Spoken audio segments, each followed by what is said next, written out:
नमस्कार। और महाकुंभ की बहुत ही धूम चल रही है। और आप सभी को हम सभी को इच्छा हो रही है कि हम जाएं और उसमें स्नान करें।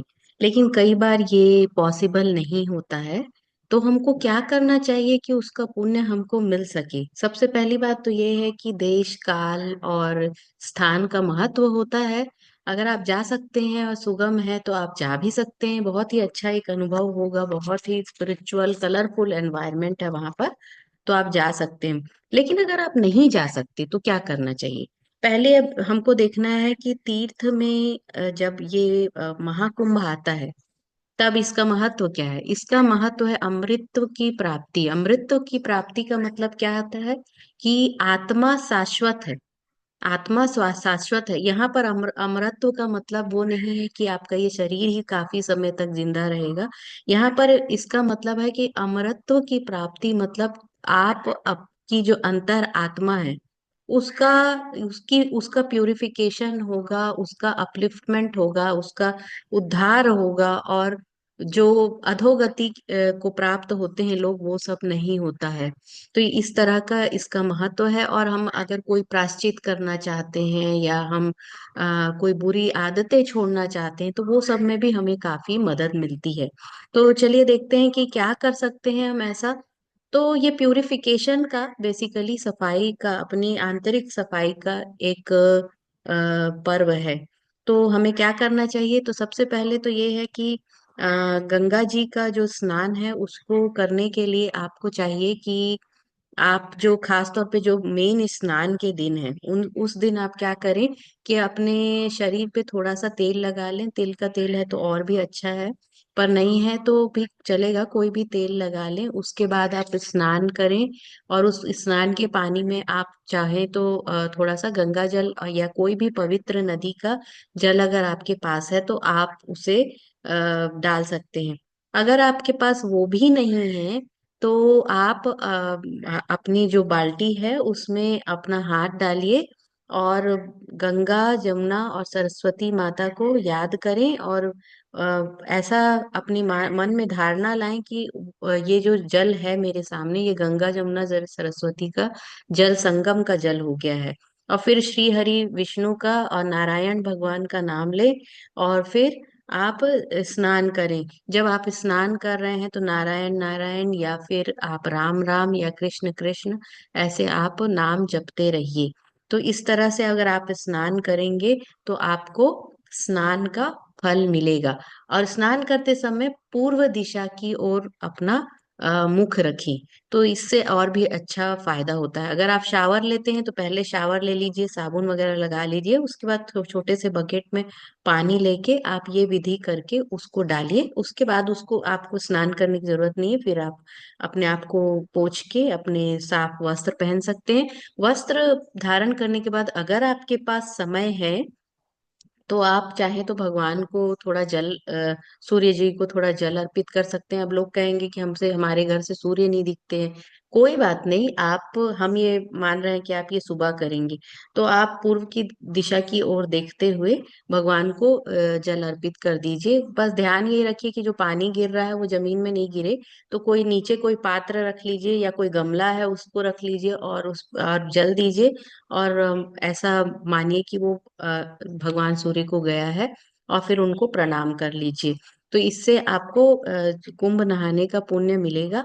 और फिर आपको क्या करना है, थोड़ा देर बैठ के आप कोई नाम जप कीजिए। जैसे राम राम राम, कृष्ण कृष्ण कृष्ण, सीता राम, राधा राधा, राधा माधव।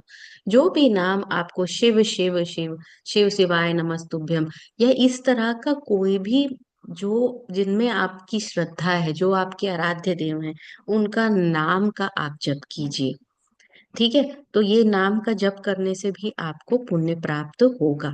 लेकिन एक बात आप ध्यान रखिए, जब आप नहाते हैं ना तो उसके पहले आपके अंदर अगर कोई गिल्ट है कि मैंने ऐसा कोई खराब काम किया था, या मैं बहुत क्रोधी हूँ, या मेरे में कोई भी जो अवगुण है, भगवान उसके लिए मुझे उससे मुझे प्यूरिफाई करें, उससे मुझे मुक्त करें। और मैं ऐसी मन में धारणा करता हूँ या करती हूँ कि ये कार्य अब मैं दोबारा नहीं करूंगी, अपने क्रोध को मैं कंट्रोल करूंगी, मैं अपने ग्रीड को, अपनी जेलस को कंट्रोल करूंगी। जो भी आपका जो वीकनेस है ना, वो आप बोलिए कि भगवान इससे मुझे मुक्ति दिलाएं। फिर आप स्नान कीजिए जैसा हमने बताया है, और उसके बाद आप पूजा करने के लिए फिर मंत्र का जाप कीजिए। माला कर सकते हैं तो और अच्छा है, नहीं तो टाइम देख के 10 मिनट बैठ के कर लीजिए शांति से, और फिर आप अपने दिनचर्या में लग सकते हैं। जो विशेष स्नान के दिन हैं, जैसे कि अभी 29 जनवरी को आएगा, 3 फरवरी को आएगा, फिर 11, शायद 11 या 13 फरवरी या 12 फरवरी को है, फिर 26 को है। तो ये जो मेन तिथि है ना, उस दिन आप चाहो तो थोड़ा सा कुछ दान भी कर सकते हो, 100 रुपए, 50 रुपए, जितना आपकी श्रद्धा है। किसी योग्य पात्र को दें आप, किसी योग्य पात्र को वो दान दें। कि जैसे कोई भूखा है तो उसको खाना खिला दिया, या किसी की मेडिकल की दवाई खरीद दी किसी गरीब की, या तो कोई किसी बच्चे की स्कूल की फीस दे दी, या तो आपके जो घर में जो करने वाले हैं उनको आपने कोई सामान दे दिया लाके, या उनको ही खाना खिला दिया। तो इस तरह का, या जानवरों के लिए आपने दाना पानी, या कुत्तों को या गाय को खाना खिलाया, गाय के गौ सेवा की आपने, इस तरह का कोई चाहे तो कुछ दान पुण्य भी आप कर सकते हैं, पर याद रखिए योग्य पात्र को देना है। ठीक है। अब ये एक विधि हो गई। दूसरा विधि है कि रामचरितमानस में कहा गया है कि जो संत होते हैं, संत और सत्संग, उनका जो साथ रहता है ना, वो प्रयागराज तीर्थ की जैसा ही है। जो प्रयागराज तीर्थ से जो पुण्य मिलता है, वो संतों के सत्संग से भी मिलता है। तो अगर आपके मित्रगण है, परिवारगण है जो भजन कीर्तन करते हैं, तो आप अपने घर में भजन कीर्तन भी करा सकते हैं इस दौरान। जिस दिन शाही स्नान रहता है उस दिन आप भजन कीर्तन करा लीजिए। और कोई संत महात्मा या इस तरह का सत्संग होता है आपके शहर में, तो आप वहां जाके थोड़ा देर बैठ सकते हैं। नहीं है तो आजकल तो यूट्यूब में भी आपको बहुत सारे अच्छे सत्संग मिल सकते हैं। तो 5-10 मिनट आप उनका सत्संग सुनिए, कोई अच्छे जो आपको पसंद आते हो उनका सत्संग सुनिए, आप भजन सुनिए 5-10 मिनट, या तो श्रद्धा के साथ, या थोड़ा सा रामचरितमानस सुन लीजिए आप। तो इससे भी आपको पुण्य मिलता है। ये जो पोर्शन है, जो जिसमें संतों को प्रयागराज कहा गया है, ये हमारे यूट्यूब चैनल में आपको मिल जाएगा, जिसमें लिखा हुआ है कि प्रयागराज तीर्थ के समान संतों का वो होता है, साथ होता है। इसलिए आप उसको भी सुन सकते हैं। उसको सुनने से ये बाल कांड में आया है, जब तुलसीदास जी सबको प्रणाम कर रहे हैं, तो संतों को जब प्रणाम करते हैं तब ये आया है। तो आप उसको पढ़ भी सकते हैं या सुन लीजिए, 5 मिनट का है, हमारे इसमें यूट्यूब चैनल में है। आप उसको सुन लीजिए, संतों को प्रणाम कीजिए। जो भी संत आपको याद हैं, जिनको आप मानते हैं, जैसे कि मान लीजिए देवराहा बाबा हैं, या तो पहाड़ी बाबा हैं, या तो और भी जो सिद्ध संत हुए, तुकाराम जी हैं, जलाराम जी हैं, मीराबाई हैं। तो इन सब को आप प्रणाम कर लीजिए, जिनको जिनको आपको याद आता है ना, भक्त जन रहे, या हनुमान जी हैं, अगर हम पौराणिक में ले तो हनुमान जी हैं, भरत जी हैं। इनको आप प्रणाम कीजिए, जो भगवत भक्त हैं, प्रहलाद, ध्रुव, आप इनको याद करके प्रणाम कर लीजिए। तो इससे भी आपको कुंभ नहाने का पर्व का जो है पुण्य मिलता है। और ऐसी कल्पना कीजिए कि इनके जैसी भक्ति और सद्गुण मेरे अंदर भी आए।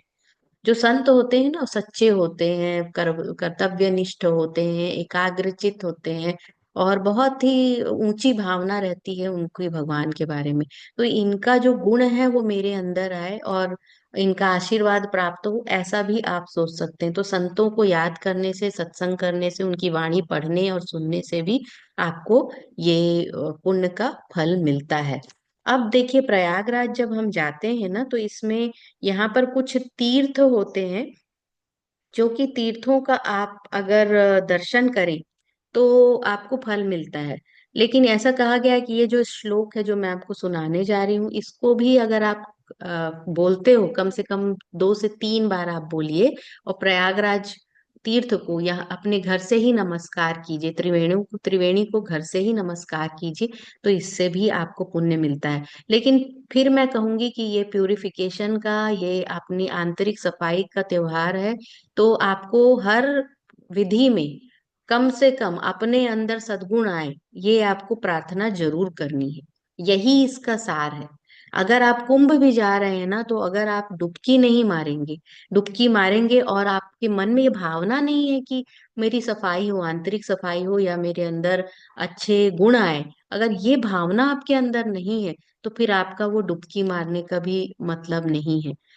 मेन हमको ये सोचना है कि भगवान, अब तक जो मैंने किया सो किया, लेकिन अब आगे से जो है मेरे अंदर ये अवगुण ना आए।